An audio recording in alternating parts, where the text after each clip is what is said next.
शक्तीपीठ महामार्ग जाणार आहे त्या ठिकाणी त्रिवर्णा फडकवला। कारण या सगळ्यांना असं वाटतंय की देशप्रेमाचा ठेका त्यांनीच घेतलेला आहे।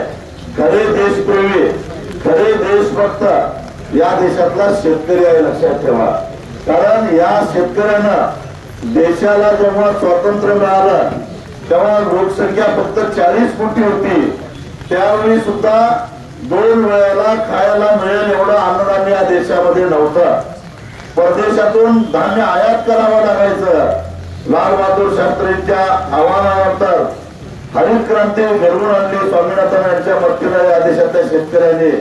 आणि 40 कोटीची 140 कोटी झाली तरी सुद्धा आज आपण साखर निर्यात करतो, तांदूळ निर्यात करतो, गहू निर्यात करतो, सोयाबीन निर्यात करतो, मका निर्यात करतो, भाजीपाला निर्यात करतो, फळं निर्यात करतो।